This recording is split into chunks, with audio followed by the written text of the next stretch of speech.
We're getting into the summer. We're getting into the circuits. The barbecues are out. The stampede is, they're already fighting about it in Calgary, so you know it's coming soon.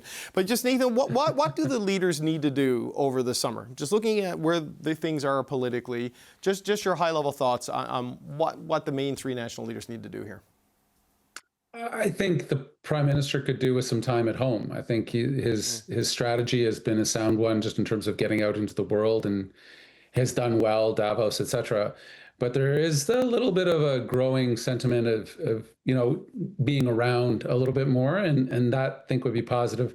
For Mr. Poilievre, he's just torn between trying to be more statesmanlike versus the combative form. I think he kind of needs to lighten up a little bit. I don't know if that's really on the option list, but just be a little bit more appealing, because he's going to start to trail his party.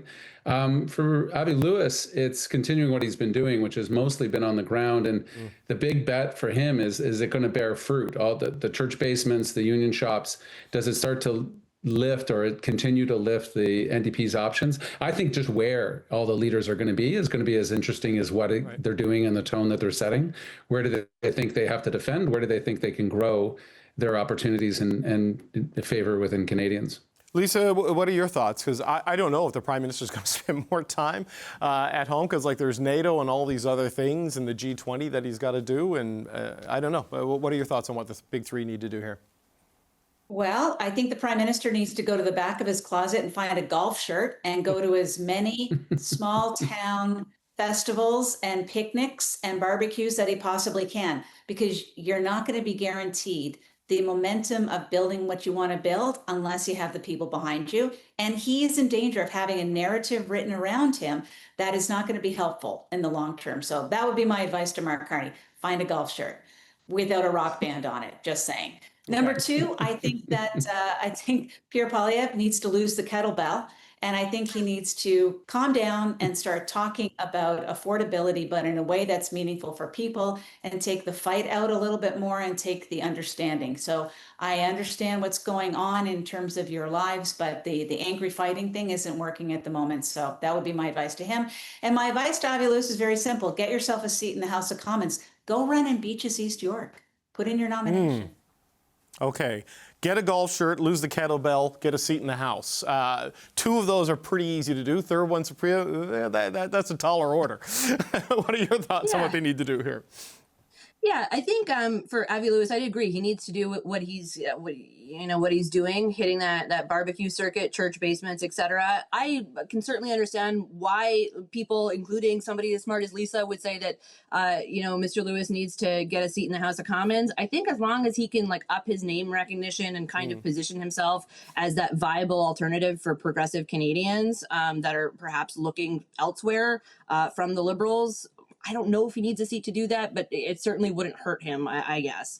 But for Poilievre, he needs to do something to perk up the Conservative troops. I was at an event last week. I ran into a few Conservative MPs. All of them seemed quite depresso in terms of what, lay ahead for them in the next few months to come. So I would suggest doing something, whatever it is. Maybe it's losing the kettlebell to try and, perk up your own home team here. And for the Prime Minister, I would just caution him that what tends to bring down Liberal governments is arrogance. And you saw a little bit of that with, Minister McKinnon referring to critics of Bill C-22 as tinfoil hat conspiracy theorists. Keep the arrogance or the soupçon of arrogance to a minimum as much as possible. It's interesting, though, Nathan, as you look at the public opinion data, and again, we're years away from an election, so take that for what it's worth, right? But it's kind of just locked in at the Liberals 40 to 43, Conservatives 29 to 33, and all of that, and then a vast lead for Prime Minister Carney on Best Prime Minister. There's not a lot of, it's pretty static right now. Yeah, because the conditions have, sadly, in some ways, not really changed for the country. Trump is still threatening us to the south. The global order, whatever that was, seems chaotic. There's been a war, unnecessary war in Iran. I actually think that, to Supriya's point a little bit, I understand what Mr. Carney has to do in dealing with Mr. Trump, offering him his seat, playing nice and all the rest. But I think validating the Iranian war might have been another misstep. I don't like it was worth it, was his general prognosis of what happened in Iran. Real hard to turn to Canadians and say it was worth it absolutely. if it took a nuclear Iran off the table, right? Yeah, but it That's didn't. a key part of it, right? Yeah, but it didn't. Yeah, no, Like, yeah. There's nothing that we've seen so far that says that's the outcome of this war and the money and the cost of the economy. It's a small point, and again, I understand the caveat of what Mr. Carney has to do in trying to play nice to Mr. Trump. There's a domestic audience as well who says, really, that whole thing in Iran, that was good and it's going to work out okay. The less he ties himself to the foreign adventures of Mr. Trump, the better. Yeah. But broadly, in terms of your point, it is quite static. Trump is still Trump. Canadians are feeling very understandably concerned about that.